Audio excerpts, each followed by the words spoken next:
So, he's big, he's pretty fast. He has wind powers because he's in Stormvale and he has the weapon art or whatever. Well, indeed, he was descended from Godfrey, right, who probably incorporated the storm powers at some point. Yeah, I mean, we run into, it's possible, for sure, that he did go. I just assumed that he found an axe. Oh, that's true. He fights with it. Joke. Like, it sounds like a joke, but I think that it's not that thoughtful. That makes sense, yeah. He uses it very naturally. It is an extension of the way he moves and attacks, which is, again, part of his deceptive nature. Like, he has way more reach than you expect him to, even with his gigantic axe. These axe combos are relatively easy to dodge. The tricky thing, the thing that I think this boss, one of the things I think is teaching you, is jumping as a defensive thing. It's not as central as it is in Sekiro, and there isn't a specific tutorial for it, but he does these ground pounds a lot that will escalate complexity in the time he does it, and they're totally obvious and jumping is the easiest thing you can do. And it makes huge openings. Once you figure out that, like, I don't have to create distance. It's not an AoE. It's a ground attack. So, like, I don't have to, I'm denying myself opportunities by moving away. I can actually use this as a way to get in while he is otherwise busy. Yeah. I love it when he does the Sonic roll, and Roland does the big slam on it. It's a huge opportunity to get advantage, and it just looks really cool. The wind, like, whips up around him, to make it more powerful. We mentioned before you can have Nefeli with you. She'll do great for this. She's very helpful. She can't, like, solo the boss or anything like that yet. No. But she can help him. Yeah. His AoEs are too much for her. Yeah. He has a second phase, and the transition's incredible. I love it so much. He starts screaming, and it's kind of hard depending on the angle, because you're still fighting at this point. This action starts before the cutscene comes in, so it's tough to figure out what you've done, or what he is attempting to do. I didn't know what he was doing. He was kind of whining. I thought he just staggered him. Right? But you get in front of him, and then you see that he's cut off an arm. Yeah, he's running the axe on himself. Through the process of the fight, his left arm has become useless to him. Just again, we're going to cut this bad limb off, and what's the nearest thing to me? Well, let's rip off this dragon and pop that bad boy on there, and boom. We have a new limb, and yes, he has dragon powers now. He can play stuff. It's stolen power, like in a literal sense. He's still just as pompous. In the world of all the three purposes, being a warrior has an honor, and there's lip service paid to, like, oh, you betrayed me, or you've never known defeat. There's a little bit of that, like, shown in anime, that lives over the fight. Yes. And in this series that is not ever but we accept that as part of the values of this world. Within the values of this world, there's nothing more than just having something to respect. I still it's a huge pity. And Godric's story is all about shortcuts, right?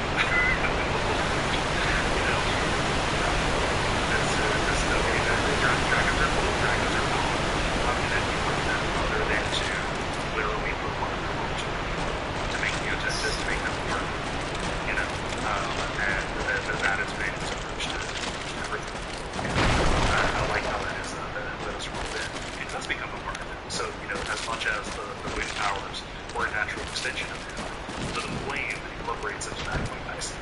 All of a sudden, all of his wind attacks have flame aspects to them now.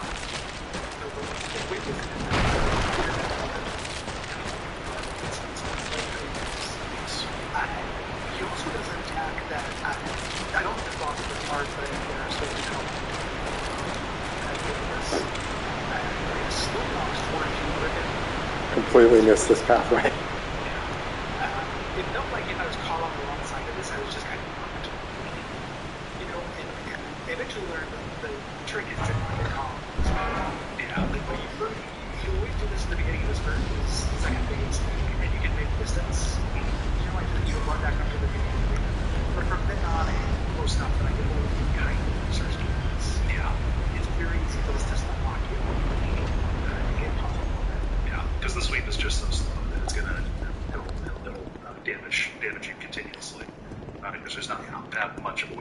beyond it, if he can get outside the arc, he's committed to the sweep that he does, and it's an opening. Except though he doesn't do the big gout of flame, kind of like wedge attack in the area in front of him as he gets close as well. You also have to really hope that the dragon jaws don't get you, because that's instant death if it happens. At least it was for me. And he's got a grab where the jaws grab you and he sets you on fire. Yeah.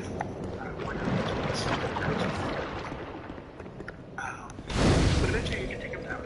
I think he's a little easier than Martin. Yeah. In terms of moveset, like substantially easier than Martin actually. Which is an interesting choice again, but that's because they're teaching you different things. Go level up versus hey, you should jump as well. Yeah. And when he dies, he does something I was thinking about, the way that he kind of begs and he's a figure of pathos in here. Contrast him with Drangleic for also the Hound dialogue. Drangleic is a pathetic figure as well, who's not like a good person by any means, but still, for us at least, managed to elicit sympathy. Just through pure, when I say pathos, I mean many of these stones are quite useful. For instance, he doesn't get that. Now you're Drangleic doesn't get this. In the game, bends over backwards. This is my trade. Oh yeah. When he dies and says like, someday we will be. I am the lord of all that is golden. Yep. It just like it's huge. I am convincing myself of something. Drangleic, when he dies, he recognizes. Yeah, there's nothing for him outside of the dream. If he wakes up, it's gone. It's all I came here and saw the place. Don't just go home. These stones make some of them are extreme, but none of the differences are easily spotted. Drangleic, how is it? It's funny. It is. I've searched Nothing every that you nook do, and cranny. Perhaps we'll meet not even again. this defeat, not even the things that I've done to myself, will I suppose it's divert about time I this met you. adulation, the status that is due to me, from coming to me. You and everybody else are irrelevant to the fact of my parentage, which is enough for me. And compare him, not just compare him to Drangleic from the series, the other mandatory boss we fought in Market, who, when you beat him, takes you seriously. Yes. Godric doesn't. His only move is to keep talking. Yeah. It's like Heisenberg. Godric, tell me one more fucking time that you did it over for family. Say it one more time. Oh man, what a piece of shit. I'm fine, he's gone. Yeah, I'm fine, it's fine. He gets pissed on. just an incredible, Microsoft has ever hated anyone more than this guy. Yeah. When you beat him, you get his breakdown. We talked.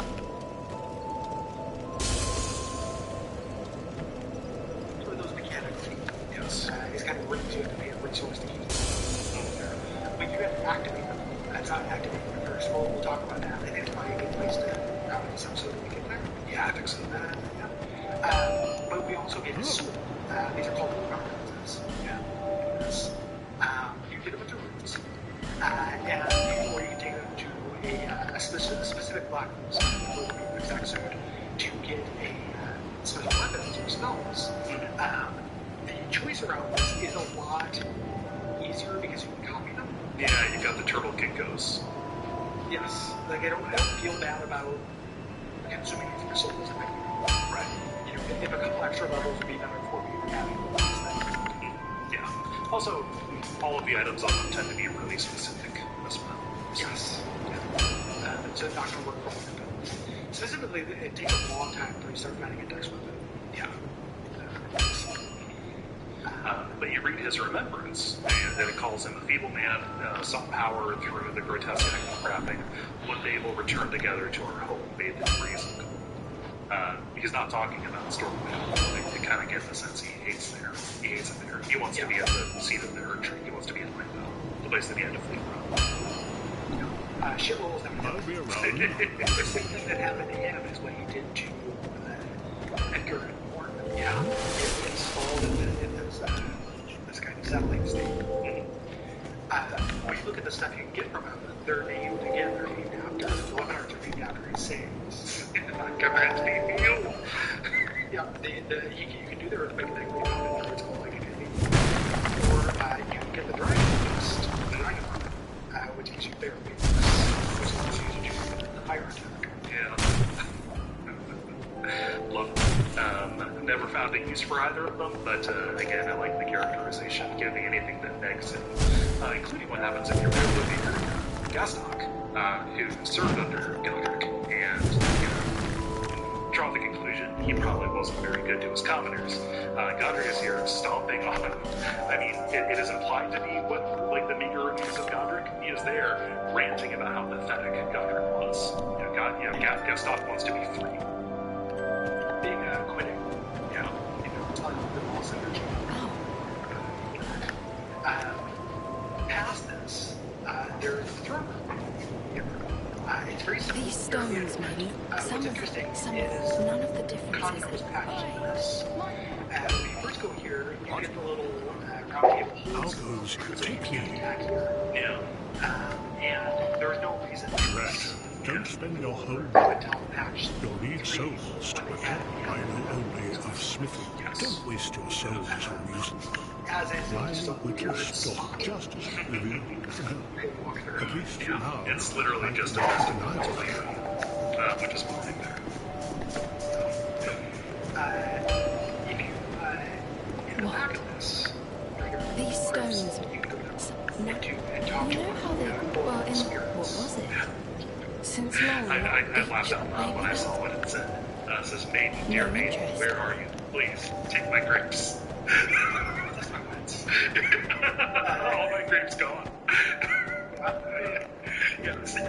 Kidnapped all my grapes. And there is the first of the shivering grapes that we find nearby. This is the unburst eye of somebody who was afflicted with the frenzied flame. And it says, we give it to the blind maiden to guide her to the distant light. We're going to find a use for that at the beginning of Liurnia, which we can get to out the back here. Yeah, we talked about that little bit. We talked about Yes. and it's also, we talked about this before, but it's worth mentioning, you don't have to go through this stage of Liurnia. There's that side path. This is just the proper path. So technically an optional boss. Is it? Everything that I've seen looking up implies that you have to defeat Godric to get through. Yeah, defeat. What I saw was two bosses. And you have access to more than two bosses without defeating Godric. Yes. Godric does not seem to gatekeep anything. Yeah. So, yeah, I have not seen that. I don't see why you wouldn't. But I don't think that he's technically mandatory. Yeah. Yeah, I'm not sure if he can do.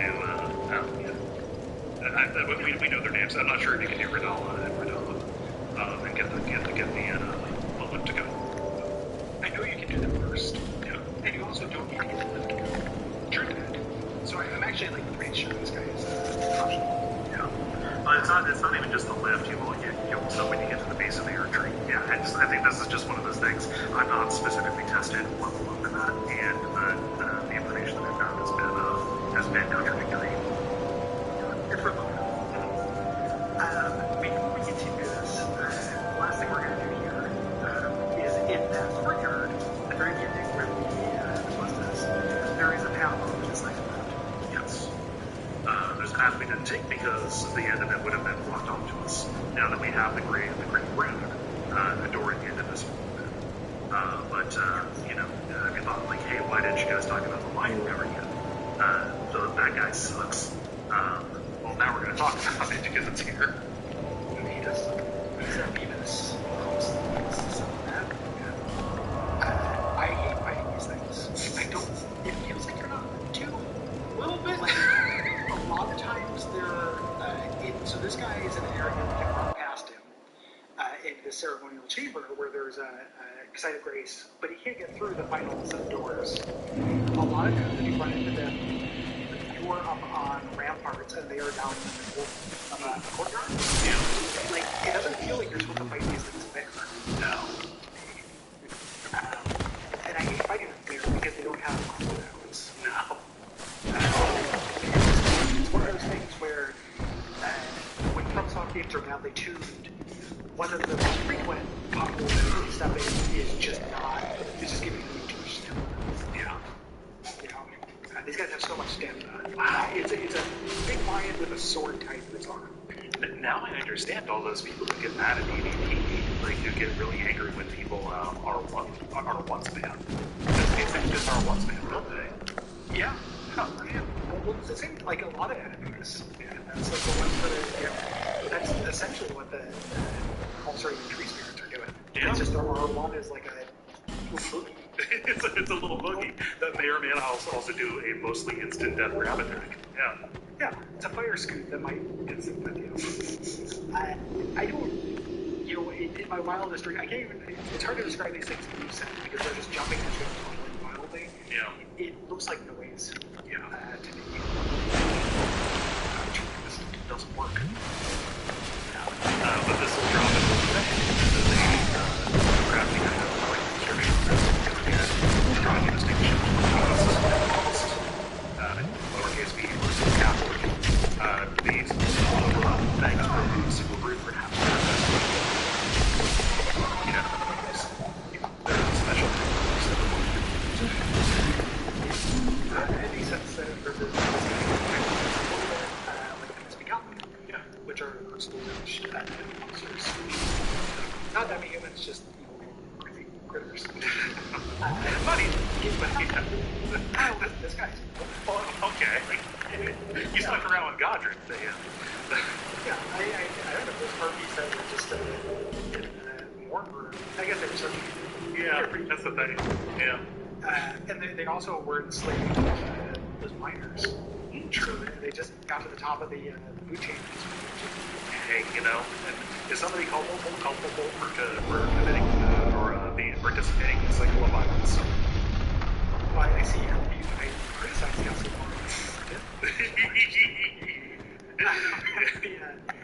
When you get past this guy, this is our first divine tower. Yes. A recurring game element. These are all over the fucking place in terms of how important they are and what kind of gameplay there is. Yeah. The lower community has lost their fucking mind about divine towers. Yeah, to a certain degree. It's interesting because it's like it's not that I don't think that they're important, but I think that the importance of them is really overstated. So much so that like, you know, people draw them or literally doing, you know, maps with reds and DAX to find where they all meet and like, oh, when were they built? Like trying to get down to specifics. Yeah.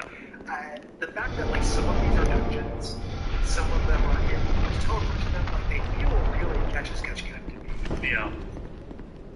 The fact that like for the one that you use for you have to just teleport to it from like almost a random place. Yeah. To get there, it does not feel like there is as much meaning or meaning in the ways that people think there is meaning to them to me. Yeah.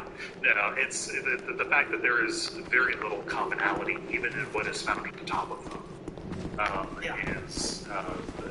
makes it hard to like feel like get a reckoning of what's going on here, which makes the fact that they've been latched onto as, you know, this potentially potent vein for answers kind of strange, because it does feel like this feels a little bit like the Wandering Mausoleums insofar as like it serves mostly a gameplay purpose to me when I look at it. Like, oh yeah, this is a place where you go to activate those runes. Okay. Yeah, it's somewhere between those. Like it's definitely, you know, we're gonna run into ones that are guarded by Godskin nobles, and that makes a lot of sense. Yes. Right? Like they do not want you to charge up your rune if you get anywhere closer to the activity. Yeah. There. This one is just guarded by one of these golems. A bunch of these golems. It's like 3 at once you have to fight. Yeah, so there's several of these golems, which they're just set up, like, they don't have a faction that is clear. They're set up to guard things, but, like, if a Godskin, a monster is guarding something, and one of these golems is guarding something, it gets harder to get down. Yeah. It's a little bit more inconsistent. It ends up being, so, I mean, it's not just the 3 that you fight here on this bridge that are there. There are multiple deck ones here as well. Who would be motivated? I feel like I'm talking like Q here. I don't know the answers to this. I'm not trying to like guide you to a conclusion that I've already got. This is literally just I have no idea who would have put these dumb instruments here. to try and keep you away from what is on top of this. Godric knows if you have his rune, he's already dead. So why would he be trying to stop you, right? It also it's a thing too where FromSoft will do a thing sometimes where they'll make gameplay considerations later than Money of Water.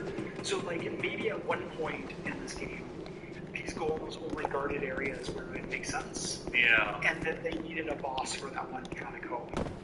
Right. And they just throw them in there.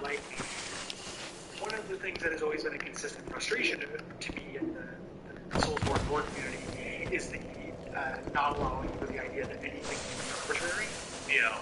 And I get that's part of the fun for some people. I really do think that From makes those arbitrary decisions and leaves in them from previous drafts and such in order to create this kind of air of mystery that supports the fun end part of guessing it's not and part of analyzing these games, for me anyway, is kind of knowing when to unlatch and stop shaking the squirrel. Yes. Okay, squirrel's dead. I need to move on to something else. There are a lot of things to chew on, and some of them you need to chew on. And if there is an answer there, I hope people find it. Not just I guess that's the kind of answer. All right. There are answers that are lore kind of issues in Soulsborne games that happen question first and ones that come answer first. Right. So to me, the goal of figuring out the Divine Towers isn't to what could plausibly contain all these things. It's not a challenge to see if I can come up with a sentence that just includes all this stuff. Because you could come up with a hypothetical for almost anything. It's if you add enough of your own stuff, you can make anything. It's finding something that feels like a spirit that supported the text, and it makes sense and also seems worth doing. That last one is the big one, because to me, much less interesting than a grand purpose of all of these towers together is that is less cool than to me the temptation or the answer behind what does each of these towers contain of the person whose great rune they have to be.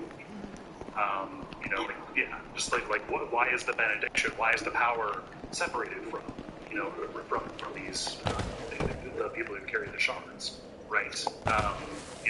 We're going to find different things at the top of them. What does that speak to about their different conditions, right?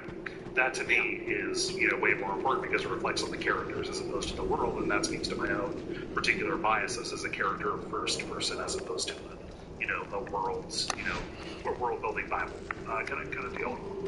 We're just a person who is emotional truth before literal truth. True. We're not trying to solve these equations and know what the right thing is. That's not very interesting.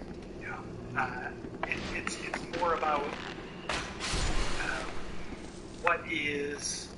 I trust this developer enough to be working with theming and emotion and ideas more than just a literal plot where once you get the timeline rotor, it's just a complete sentence. Yes.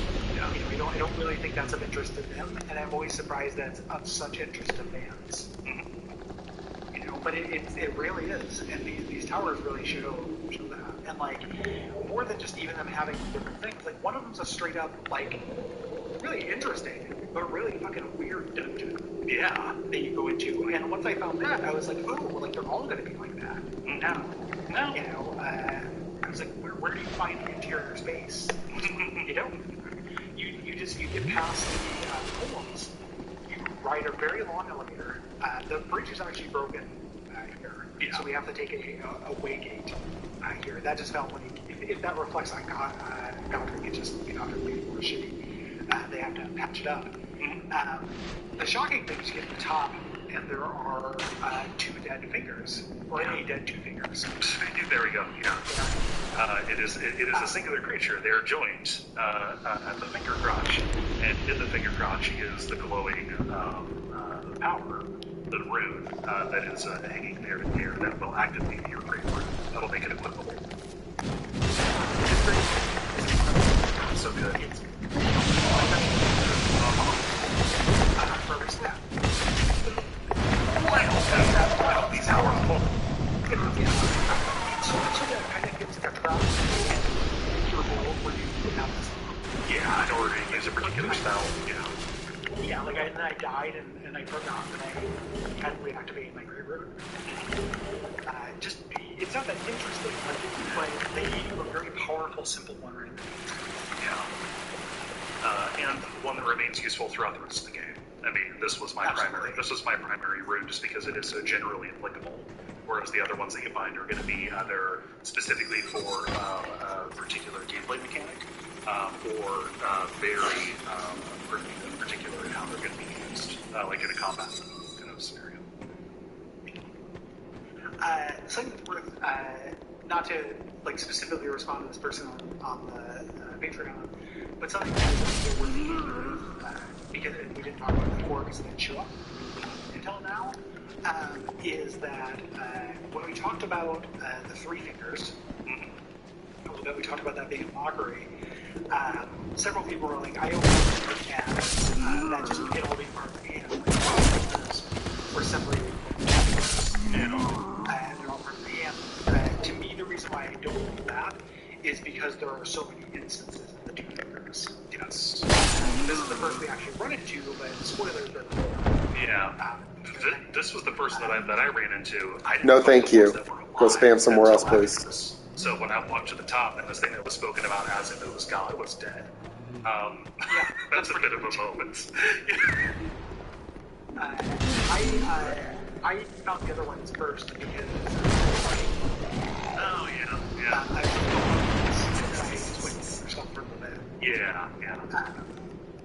but there are multiple copies of this. Also in item depictions, the two fingers, they have legs sometimes. They don't think it's one hand. Sometimes they're like two bits of a hammer. The other thing, it's like that is a good idea. The three would be remaining. Like what is left behind after the two fingers ascend.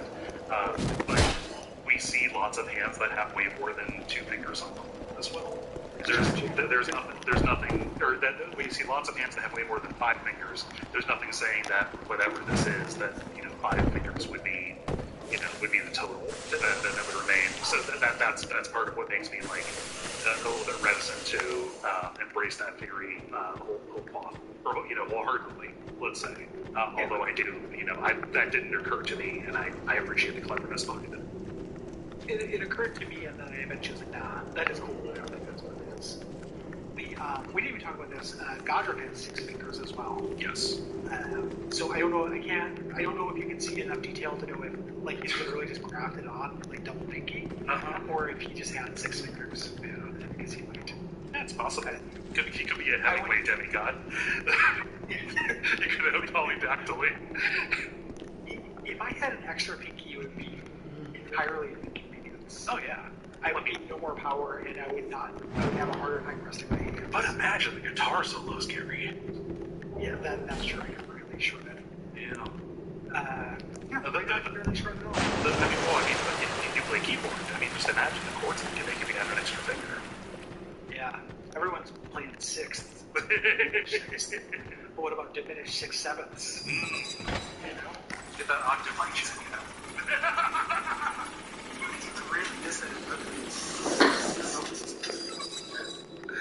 Yeah, but this is how you get the power.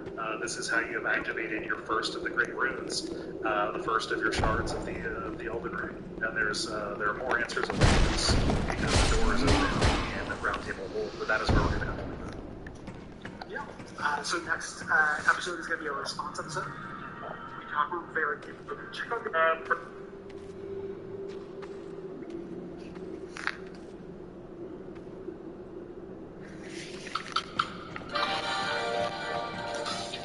There's no feeling quite like a video game flow state. The world melts away and you can just go and go and go. There's no punchline, I just think that's cool. Welcome to Triple Click, where we bring the game to you. This week we're taking an unexpected detour to talk about the fabulous Octopath Traveler 2 that tells us about JRPGs and video game storytelling. Pick your starting character. Let's get into it.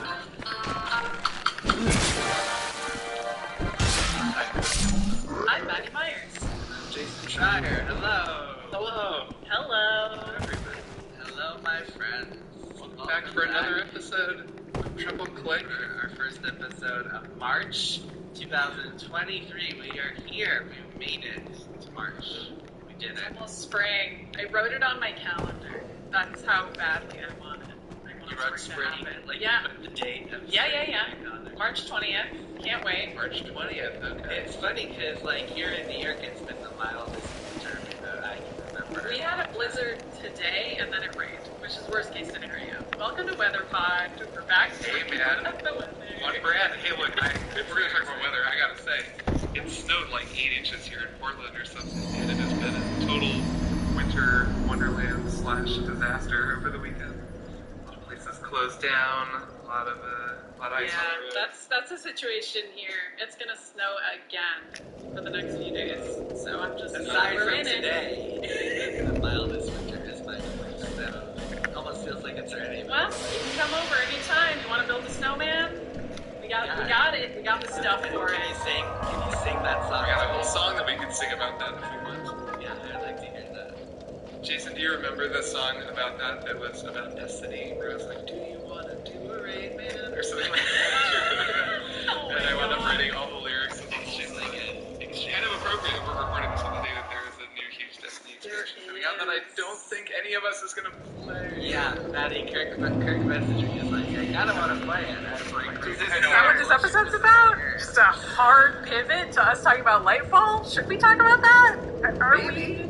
It's like we just described like a new brand of heroin that comes out every few months, and we're like, should we get back into it? Guys, what do you think? Heroin comes in brands, right? Is that anything? Well, I got this new monitor on my PC, and Destiny looks really good in ultra widescreen.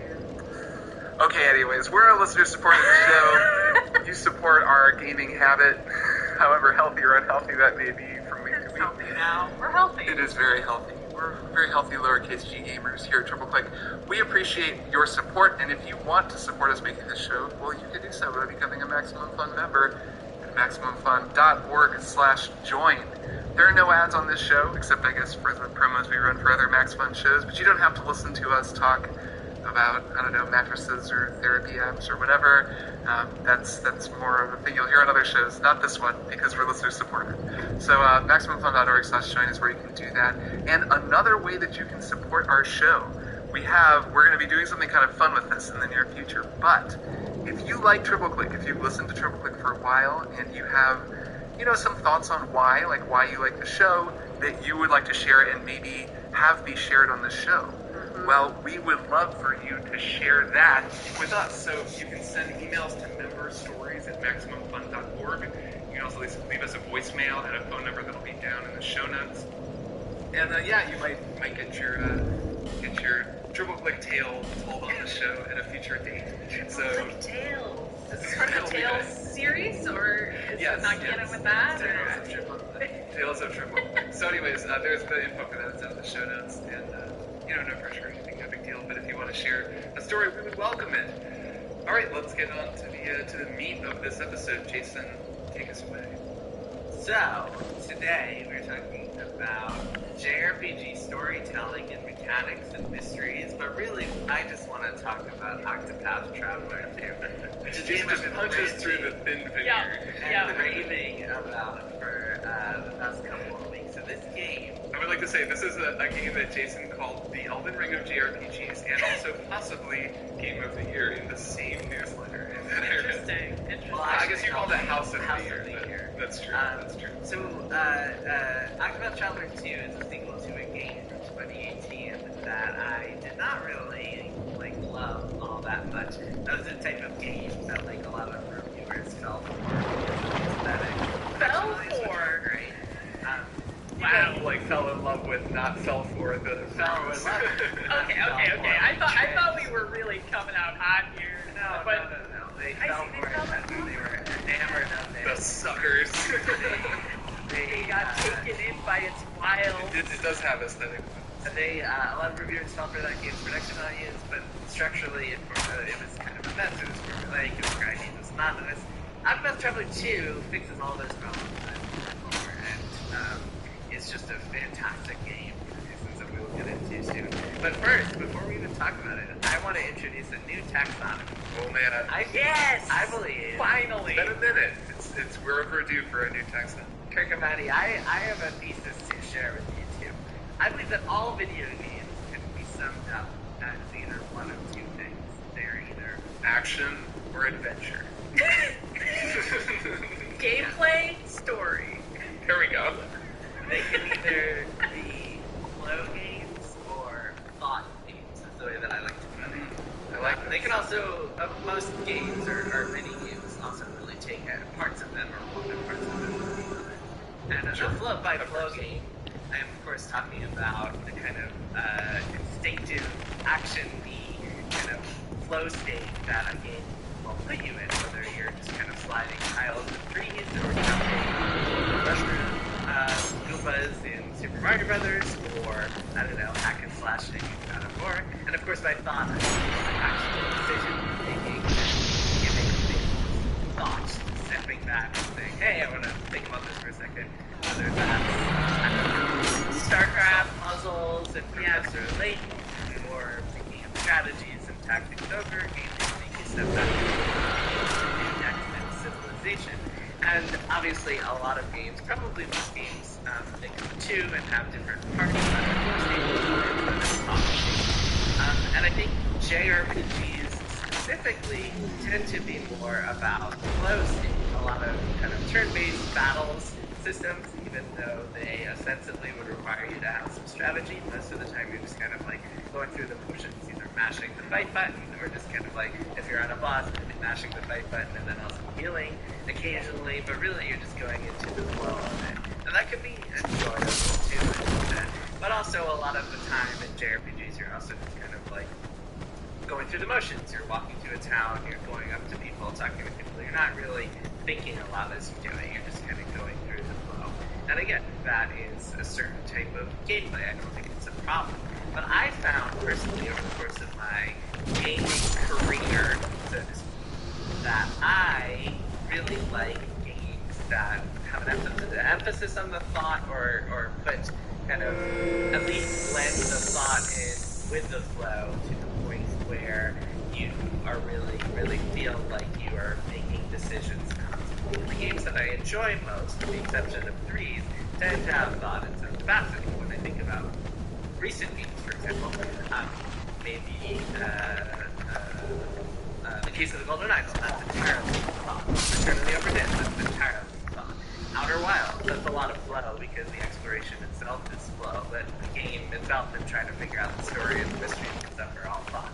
Elden Ring, that's a really good example of a mix of flow. Yeah, I was thinking of that as my next The action itself is flow, but the story itself and the mysteries and the exploration, you have to spend a lot of time thinking in order to piece everything together. So, I bring all this up to say that one of the reasons, really the main reason that I'm so in love with Octopath Traveler 2 is that it blends those two together in a really smart way, in that thought is prioritized over everything. You are constantly making decisions and having to think about how to proceed. So when you're in combat, you always have to think because of this break system that we get into in a little bit. That makes you just keep making decisions constantly. And then when you're outside of combat, instead of, as in most JRPGs, where you might just go and explore a town and talk to everybody and then move on to the next town, you actually have to do a lot of thinking because you run into all these side quests that, yes, Kirk, I called the Elden Ring of JRPGs in the newsletter, because these side quests give you kind of a couple of breadcrumbs and then expect you to follow the trail to find Hansel and Gretel or whatever, to take the analogy to the next level there. They create these little mysteries that you have to think about, and they're really fun in that way. So I think that kind of using that as a taxonomy to analyze games like this helps me at least understand why I enjoy a game like this, and it feels like it's constantly just requiring me to use my brain. And I find that with games that are flow, I kind of bounce off of them a little bit more quickly. spending 60 hours thinking into a game that is entirely flow the way I have with Octopath Traveler 2. So yeah, I'm curious to hear, well, so Kurt, you've played a little bit of it. I'm curious to hear what you think of the game, first of all, from the and whether you think my thesis holds up. Yeah, I'm interested in your thesis. I mean, I've played 4 or 5 hours of the game. I like it. I think it's really cool. And we can talk some about why. But I want to focus a little on this flow versus thought thing. It's almost like 2 different gears that you get into when you're playing a game. Like you've acknowledged, right, that most games aren't entirely one thing or the other. And that is true for most of these taxonomies that we've done, right? There's overlap. Some games kind of lean more in one direction than the other, and then some extreme examples are like maybe more in one way or the other. But it is like how much a game shifts between those 2 things and how it does can be a big part of the enjoyment of the game. Elden Ring is a good example where you can play that as just a flow game. I think there are people who they just flow, man. You just get in the zone and you're just playing, and there's kind of nothing impeding you from just going to the next thing, and the next thing, and the next thing, and exploring. Kind of, and you might get kind of stuck for a second because it's a hard fight or you're lost, but you don't actually have to engage too much with the puzzles or the mysteries for most of the game. Yeah, although the equipment, there's some thought involved in your strategizing in terms of equipment and items. Right, but you know what I mean? Like, by and large, it's a pretty flow state kind of game. You just play it and go. And then there's this layer on top of it that you can shift into at any time, and the game kind of urges you into, where suddenly you really are in a very thoughtful, mindset, which can then be really fun. With Octopath 2, I don't know. I've never been in kind of a flow state with the game a lot. I think that it kind of flows along. And that's for a couple of reasons. It's partly the way the combat works, and it's partly the way that the writing works. So this is a game where like the first game, there are 8 main characters who all feel like they would ordinarily be side characters in role-playing. And the way I think of this game, what I think is such a cool idea about the first one, and is executed much better in this one, is that it's like they removed the silent protagonist from the JRPG or just from the RPG, and they said, what if instead of having this kind of empty vessel of a character who everybody orbits for the story, we just remove them entirely and then have the whole story just be about the interesting side characters that everyone always says are the best characters in the best stories anyways. And then the story was just a series of loyalty quests that gradually overlap more and more and more and become kind of this tapestry, rather than the loyalty quest being the best part of what's otherwise just chosen one narrative in an RPG. So that's the structure of this game. And the first game I didn't love either. I played 3 or 4 of the Act 1s and just kind of went and played something else. And that was because a lot of the characters were pretty tropey, or very tropey actually, and uninteresting. And what I'm finding in this game is, it's not that the characters in the stories weren't tropey, they're really tropey still. I don't actually have to think too much about what's going to happen, because each one is, serving, like, individual serving of a little story where it's like, oh, I am the son of the king, and the king is old, my poor loving brother is really powerful and he's charming, and the king says he wants me to take over because I understand peace, but then my brother betrays both of us and kills the king, and he takes the kingdom. It's like, okay. Or another one is like, I have been framed for the murder of my family, and now I'm in prison, and I need to get vengeance on the, friend of mine who betrayed me. Like, they're all like that so far. I know they're kind of variations and twists, but they're well enough written or interesting enough, they subvert the tropes enough that I'm, like, enjoying them. But actually, I'm kind of just flowing along. And I think that's partly because of where I'm at in the story, and I'm curious how this compares to where you are, Jason, since you're near the end of the game. But it is like, these early goings of this game are actually very flow-like, because it's just, learning the ropes of a JRPG combat system, and then just going through these, like, pretty familiar, pretty cliched stories that are still enjoyable enough for me to like, and of course look and sound absolutely gorgeous. So, okay, I want to just make one more point on thought, and then I'm going to throw it to you, Maddie. I know you haven't played Octopath Traveler, but I'm curious to hear your thoughts on this dichotomy in there, storytelling in general. But first, Kurt, when I think about thought on a macro level in a game, I think another part of it is mapping out or kind of even figuring out what's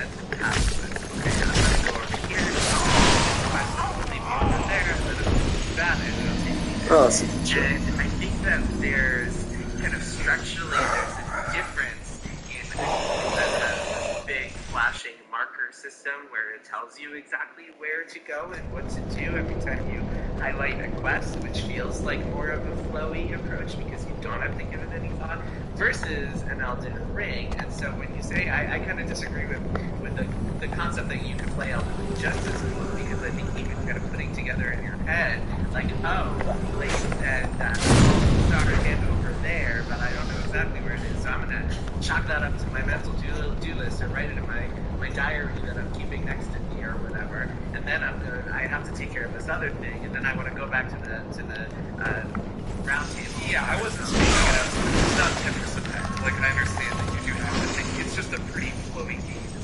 Well, yeah, I just mean that nature. We talked about checkpoints in Elden Ring, or markers in Elden Ring, and how appealing a game is without that. That, to me, is just a more appealing to have to actually give it some thought to what you're doing next and put it together. And even Concept 2 has that in Spades, so I picked up the game and spent 2 hours without following any of, like, the main quest lines, and just being like, okay, so I have to bring this person using my path actions, which are character actions you can take outside of combat, like guiding someone, controlling someone, or stealing from someone, and everything. So I'm going to use the path action because this woman says that she was engaged to Harry Potter, never even met him, and wants to meet him, and then you find him, and oh, while I'm there, I can also go explore this that I just found, but haven't had a chance to visit yet, and then I'm going to go do that, and that. And that sort of kind of planning out thoughts in my head, and I think that applies to Octopath too, especially as you get further and further into the game. I'm not really talking about it, but yeah, Matt, here's your thoughts on this, and how it applies. Yeah, I really like this taxonomy, although it is kind of breaking my brain because I never thought about it either this way. I'm trying to decipher whether Metroid Prime is mostly slow, because I feel like as I'm playing it, I'm also thinking about what I did first. And yet, I would have said at the beginning of this it's entirely slow, because I'm running, jumping, ball mode, I'm flowing all over the place here, but I'm always analyzing and reading text and there's even puzzle system where the shows a lore is. This is a Metroid Prime episode, right? But yeah, let's stay on Metroid Prime for a second. So I've been playing through Metroid Prime as well, and also we can play Dead Space Remake, and there's definitely an interesting difference along the lines of this sort of dichotomy, is that in Dead Space it's a lot more slow, because I'm going and doing things, like I'm going and now getting whatever. you're on this discrete task that you can barely accomplish due to the high octane environment you're in. Yeah, well, it's always like, well, the plants are going to kill us all, so you need to go deal with the plants. Or like, oh, the engines are broken, so you need to restart the engine. But in that game, you just press a button, and a little laser pointer tells you where to go, and then you just follow the line, and you're going to fight some monsters and press a button, and then some people play and go somewhere else. Where in Metroid Prime, it is a lot more thinky. Yes. Because you have to shift gears a lot of those things, because you can't just run around, because you a lot of times don't know where you're supposed to be going. Yeah. You have to remember where you were, and, this unlocks, etc. And that was one of my favorite things about Elden Ring, was that shift between flow and thought. And I agree with you, Jason, that the fact that it blends those two things is what's so exciting about it. Because I could have just opened these myself. Because I mean, we've talked about Case of the Golden Idol a lot, and I agree that's almost entirely thought. But to have that switch between concrete, FromSoft combat feels, and then also the big picture of what does Ronnie really want me to do? That's so weird. What is really going on here is extremely pleasurable as a game experience, but also on the thought tip and the JRPG tip, I know it's a bit of a topic change, but I do want to hear more from you two about why you think sometimes really trope-related storytelling works and why sometimes it doesn't, because that's also fascinating. Yeah, well, so real quick, Manny, I think on Metroid Prime, one of the thought aspects of it, one of the biggest thought aspects of it is having to remember what the thing, like discovering a new item and then remembering all the times where you run into things that you can now unlock and just going back and backtrack. But yeah, Kirk, I know you have thoughts on video games, JRPG tropes specifically, and when they work and when they don't work. Do you have a kind of theory there on what makes them work? If you need a thought starter, one of my comparison points was Persona 5, which I would describe as having some very stereotypical high schoolers in it, and yet still being extremely pleasurable in the way that Gossip Girl can be pleasurable or Riverdale can be pleasurable. Yeah, I don't have a finalized way of thinking about this, but Octopath 2 has been making me think about it in particular because the game is so fashioned as this nostalgia object despite being a new game telling a new story. It's designed to look like pixel art, like look like a sort of Super Nintendo era, like a 16-bit JRPG. That's what the characters look like, but the look of this world, for anyone who hasn't seen it, is three-dimensional. There's really strong depth of field, so you'll be focused on a character in the foreground and the, town behind you. It's like there's a camera sitting down in the diorama. The diorama is the best way to put it. That's what it feels like. There are modern lighting effects, during everything is so beautiful. And of course, the music is really, really good.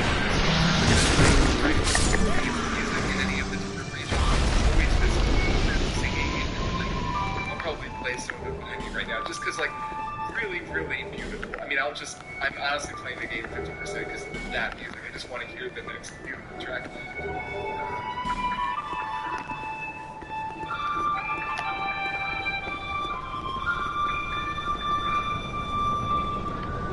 Hi everyone, Kirk here as I edit the episode. I just wanted to credit the composer on Octopath Traveler 2. It's Yasunori Nishiki, who is also the composer on the first game. And while I didn't love the first game, I did love the music, and I love the music for Octopath Traveler 2. Just like this nighttime India stuff, man. It's so good.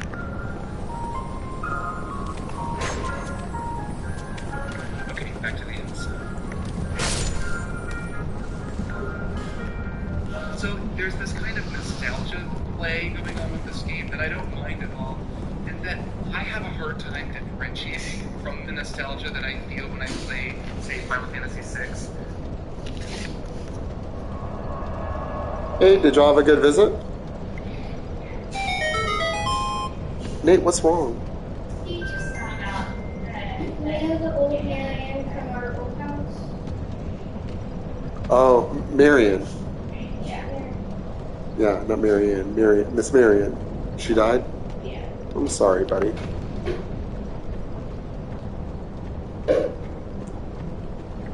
How did y'all find out? He never even told me. I found out well because I'm friends with Seth, my granddaughter. Oh. She was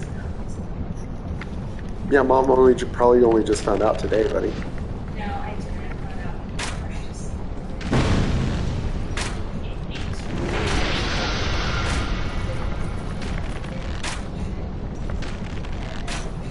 Well, I'm sorry.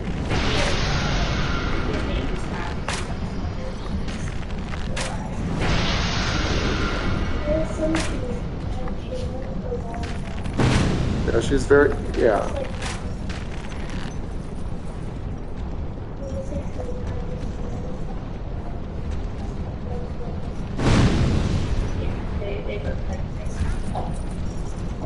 Yeah. Well, I'm sorry, buddy.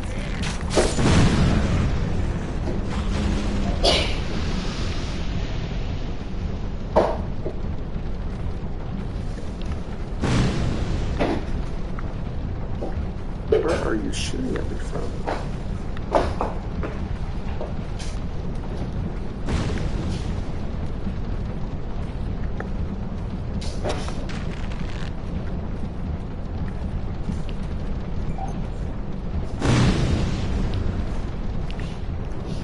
What do you mean I can't play with both of the controllers on the console?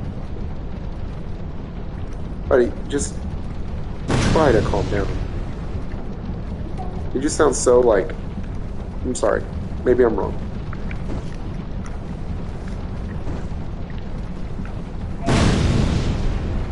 Yeah, I'm sorry. Maybe I misunderstood your tone.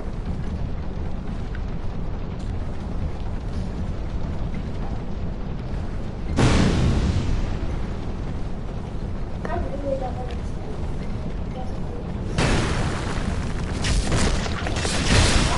I know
I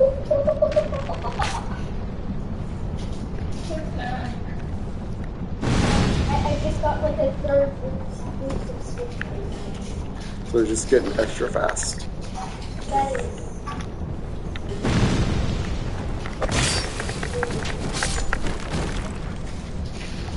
What are you? Oh my gosh, got another.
Yay!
Bearer, seek, lest the...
I'm glad to...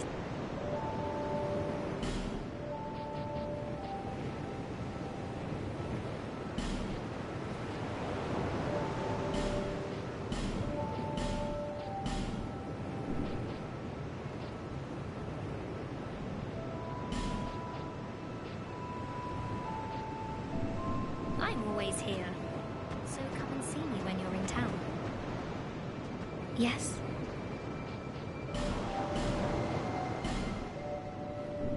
I'm always here, so come and see me when you're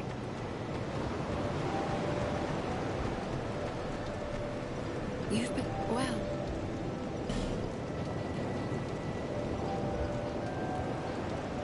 No interest. Suit yourself.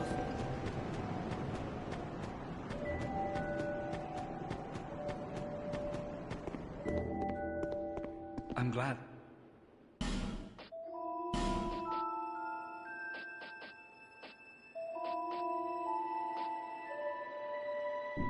Always open for business.